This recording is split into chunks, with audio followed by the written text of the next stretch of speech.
Inspire, bimbingan belajar matematika, inspirasi menuju prestasi. Pada video kali ini saya coba akan membahas satu soal pada buku yang saya cetak, yaitu di buku Geometri Ruang untuk bab tentang prisma. Soalnya begini. Ditentukan prisma segitiga condong ABC DEF yang alasnya adalah segitiga ABC yang merupakan segitiga sama sisi dengan sisi A cm. Rusuk tegaknya ialah AD, BE, dan CF. Sedangkan sudut DAB sama dengan sudut DAC sama dengan 60 derajat. Buktikan bahwa BCFE adalah suatu persegi panjang, dan yang kedua adalah hitung jarak antara AD dan BC. Soal ini adalah soal yang tidak disertai dengan gambar, makanya kita coba akan menggambarkan sesuai dengan kondisi yang ada di soal. Nah, ABCD EF adalah suatu prisma segitiga condong. Maka ini saya coba kasih nama A, B, C, D, E, F. Di sana dikatakan bahwa alasnya adalah segitiga sama sisi dengan panjang rusuk A. Jadi ABA, AC juga A, BC juga A. Demikian juga yang bagian atas ya. Karena sifat dari prisma itu atas dan alasnya itu sama persis atau kongruen. Kemudian di sana dikatakan bahwa AD, BE, DF adalah rusuk tegak, di mana DAB sama dengan DAC sama dengan 60 derajat. Jadi yang 60 derajat itu ini dan ini 60 derajat gitu ya. Nah, kita coba akan buktikan untuk soal yang pertama bahwa BCFE adalah suatu persegi panjang. BCFE ya. Nah, berdasarkan sifat-sifat dari prisma sendiri, maka kita tahu bahwa BE sejajar dengan CF, panjangnya juga sama, ya. Demikian juga BC sejajar dengan EF, panjangnya juga sama, ya. Artinya apa? Jelas bahwa BC itu sama dengan EF dan BE itu sama dengan CF. Nah, jadi sampai pada tahap ini dengan menggunakan sifat dari prisma sendiri kita sudah bisa mengatakan bahwa BCFE adalah suatu jajar genjang. Nah, karena yang kita tuju adalah suatu persegi panjang, maka kita harus membuktikan salah satu sudutnya adalah siku-siku atau 90 derajat. Jadi kita coba misalkan akan membuktikan bahwa sudut EBC adalah 90 derajat gitu ya. Oke. Nah, ada beberapa langkah yang harus kita lakukan ya. Coba lihat bahwa sudut BAD itu sama dengan sudut DAC sama dengan 60 derajat. Maka dipastikan kita bisa membuat satu sudut atau kita bisa membuat satu garis yang melalui B yang tegak lurus dengan AD. Jadi kondisinya begini. Jadi andaikan ini saya kasih nama titik P, maka BP itu kita konstruksi tegak lurus dengan AD. Gitu ya. Kemudian yang berikutnya adalah kita tarik dari P ke C. Kita tidak bisa langsung menarik bahwa PC tegak lurus dengan AD karena kita tidak yakin. Garis yang tegak lurus dengan AD melalui P jangan-jangan tidak melalui C. Maka pada tahap ini saya hanya berani menarik garis dari P ke C. Ya, oke. Saya tidak akan tuliskan di sini. Nah, yang berikutnya adalah sekarang lihat segitiga ABP dan segitiga ABC. APC. Kita tahu bahwa AB itu sama dengan AC, sama dengan A cm. Ya, karena diketahui di soal. Kemudian kita tahu juga bahwa sudut BAP itu sama dengan sudut CAP.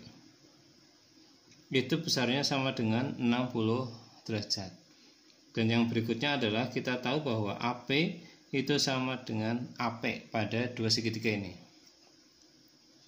Nah, dari sini maka kita bisa menyimpulkan bahwa segitiga ABP itu kongruen dengan segitiga APC dengan unsur-unsur yaitu sisi, sudut, sisi, ya.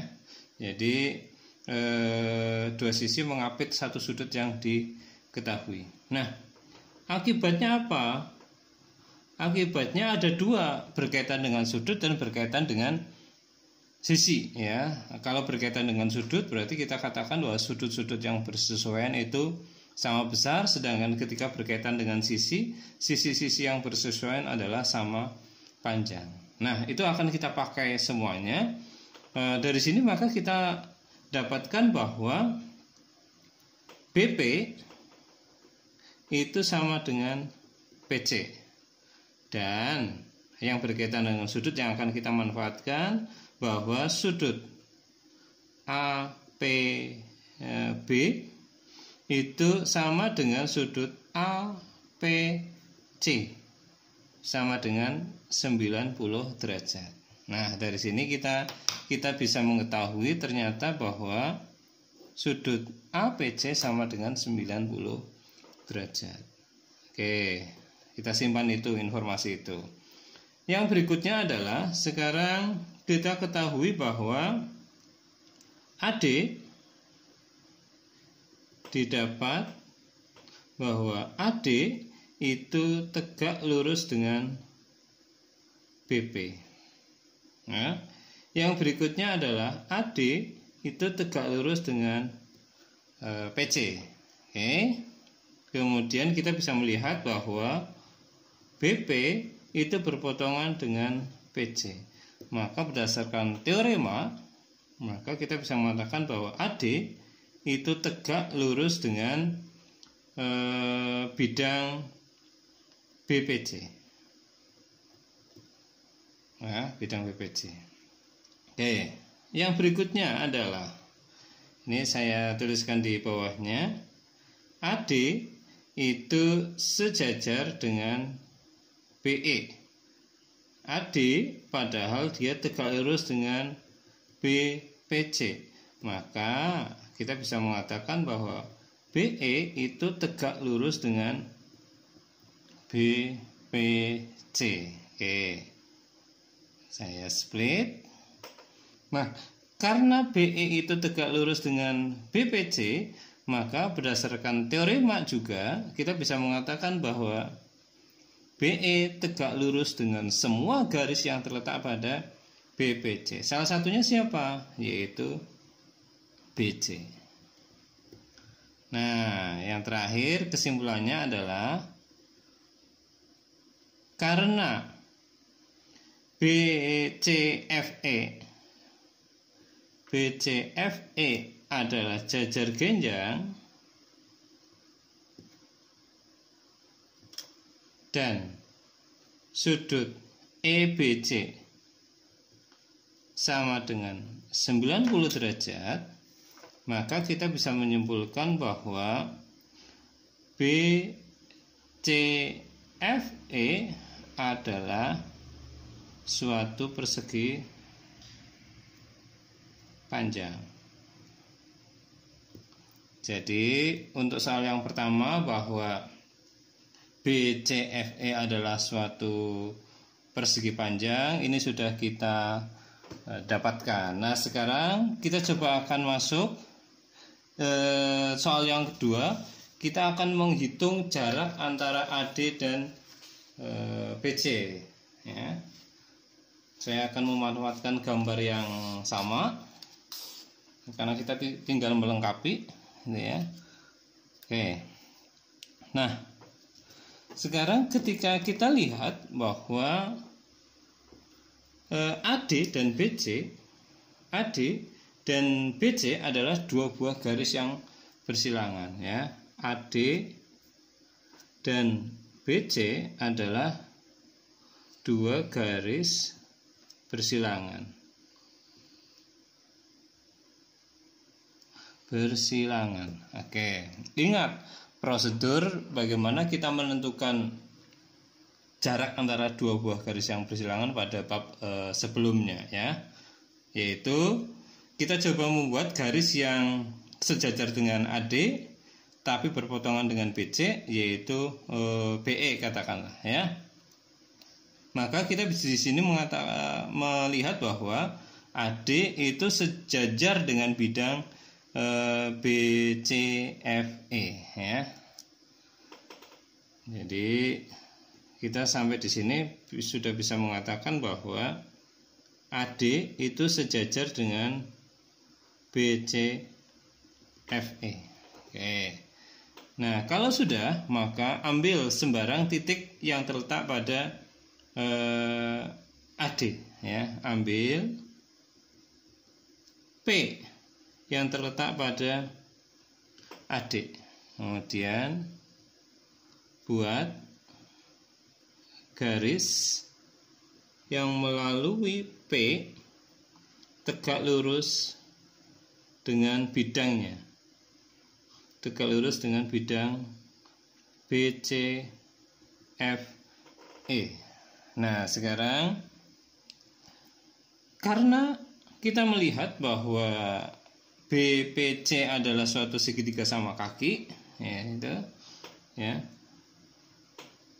Karena BP sama dengan PC, akibat yang pertama tadi tentang kekongruenan, maka segitiga BPC adalah segitiga sama kaki, ya.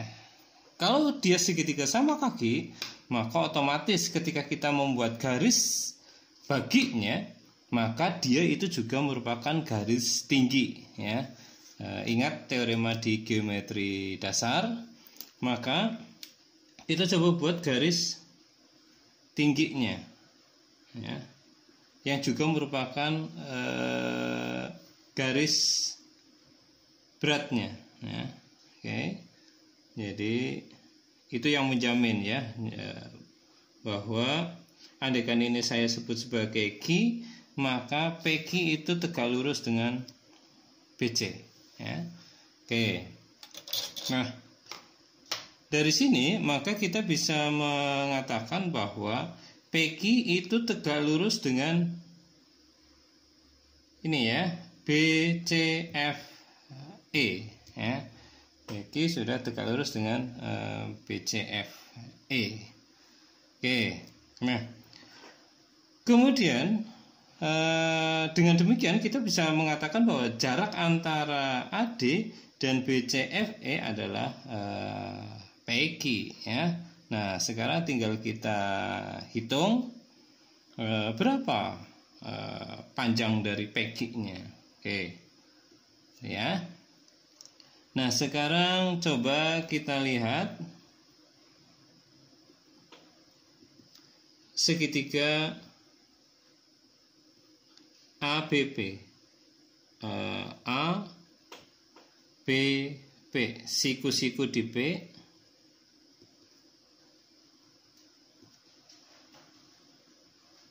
kemudian sudut ABP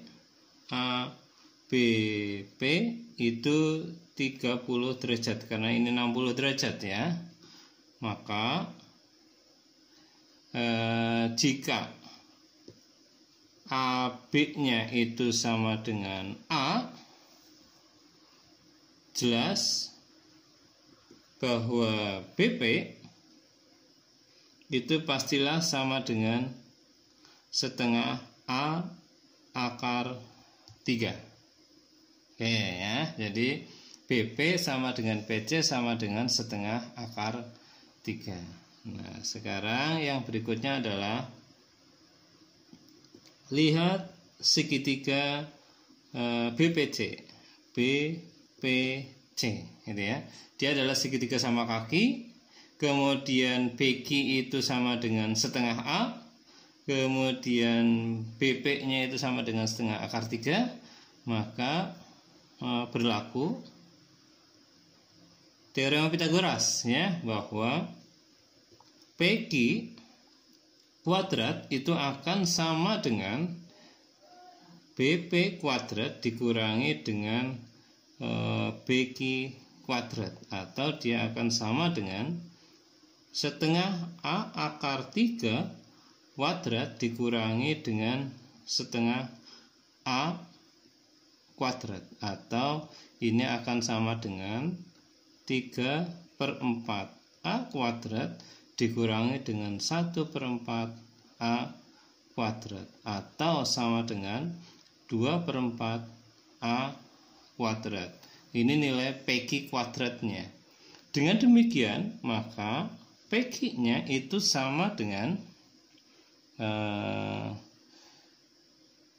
A per akar 2 ya. A per akar 2, atau ini akan sama dengan setengah A akar 2 ketika kita rasionalkan. Jadi kita sudah bisa menghitung untuk poin yang kedua bahwa jarak antara AD dan BC sesuai dengan kondisi soal yang di atas, maka jaraknya itu sama dengan setengah A akar 2.